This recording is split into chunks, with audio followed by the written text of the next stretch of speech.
तो वहीं सीएम धामी ने 78वें स्वतंत्रता दिवस पर मुख्यमंत्री आवास पर ध्वजारोहण किया। सीएम धामी ने ध्वजारोहण किया। 78वें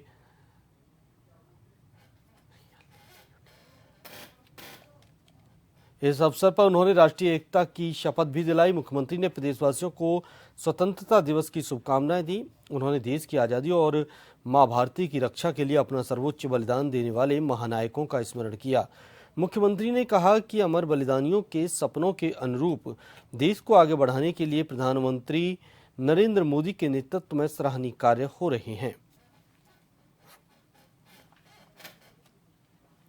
निश्चित रूप से हमारे प्रधानमंत्री जी का जो बाबा केदार की भूमि से कथन था कि 21वीं सदी का तीसरा दशक उत्तराखंड का दशक होगा, हम उस दशक को बनाने के लिए हर संभव प्रयास करेंगे, परिश्रम करेंगे, प्रयत्न करेंगे और सभी मिलजुल कर काम करेंगे। आप सबको एक बार फिर से स्वतंत्रता दिवस की हार्दिक शुभकामनाएं। सर, कैप्टन राहुल की शहादत के ऊपर कैप्टन दीपक की शहादत ऐसे अवसर पर हुई है देश की रक्षा के लिए। उन्होंने अपना सर्वोच्च बलिदान दिया है। उनका ये बलिदान व्यर्थ नहीं जाएगा। जो देश के दुश्मन हैं उन दुश्मनों को करारा जवाब दिया जाएगा। पूरा देश, पूरा उत्तराखंड आज उनके परिवार के साथ है। इस अवसर पर जो उनके परिवार के लोगों को एक बहुत ही अपूर्णीय क्षति हुई है। और ज्यादा जानकारी के लिए संवाददाता हिमांशु बरमोला हमारे साथ जुड़े हुए हैं। हिमांशु, आज देश 78वां स्वतंत्रता दिवस मना रहा है और इस मौके पर मुख्यमंत्री पुष्कर सिंह धामी ने भी ध्वजारोहण किया। इस दौरान क्या कुछ उन्होंने कहा है देश के लिए, जो अपने विचार रखे थे, क्या कुछ उन्होंने इस दौरान विचार रखे? निश्चित रूप से भानु, आपको बताना चाहता हूं कि आज देश अपना 78वां गणतंत्र दिवस मना रहा है। इसी क्रम में अगर उत्तराखंड की बात कर ली जाए तो उत्तराखंड में भी जगह जगह स्वतंत्रता दिवस के अवसर पर जो है समारोह किए जा रहे हैं। इसके साथ ही साथ उत्तराखंड की अगर बात कर ली जाए तो उत्तराखंड के मुख्यमंत्री पुष्कर सिंह धामी जो है सबसे पहले उन्होंने मुख्यमंत्री आवास में ध्वजारोहण किया। इसके बाद जो भाजपा कार्यालय में और इसके बाद जो मुख्य कार्यक्रम उत्तराखंड में होता है ध्वजारोहण का, और पूरे देहरादून शहर की अगर बात कर ली जाए तो देहरादून शहर के परेड ग्राउंड में ये स्वतंत्रता समारोह का आयोजन किया जाता है और इस अवसर पर उन्होंने वहां पर ध्वजारोहण किया।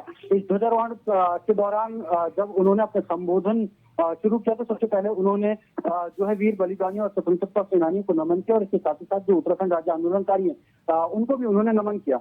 अपने संबोधन के दौरान उन्होंने जनता के समक्ष राज्य सरकार द्वारा चलाई जा रही योजनाओं की बात कर ली जाए या केंद्र सरकार के द्वारा चलाई जा रही योजनाएं हैं उनका जिक्र किया और साथ ही साथ उन्होंने खुले तौर पर प्रधानमंत्री नरेंद्र मोदी की जमकर तारीफ की और साफ तौर पर उन्होंने ये कहा कि जो प्रधानमंत्री नरेंद्र मोदी हैं उनकी वजह से आज पूरे दुनिया में भारत को एक नई पहचान बनी है। और उन्होंने सबसे बड़ी बात है कि यूसीसी का भी जिक्र आज एक बार फिर से किया है कि अंग्रेजों के समय से जो चला आ रहे थे कानून वो उन कानूनों को खत्म करने का काम भी प्रधानमंत्री ने किया। और इसी के साथ ही साथ जो है आजाद भारत में तो उत्तराखंड पहला ऐसा राज्य है जिसने यूसीसी लाकर एक अन्य राज्यों के लिए मिसाल भी कायम की है। और इसके साथ साथ मुख्यमंत्री ने अपने उन योजनाओं को भी गिनाया जो मातृशक्ति के लिए है, जो सैनिकों के लिए, पूर्व सैनिकों के लिए है। इसके साथ ही साथ जो नए कानून उत्तराखंड में लाए गए, चाहे वो जबरन धर्मांतरण कानून की बात कर ली जाए या लैंड जिहाद की बात कर ली जाए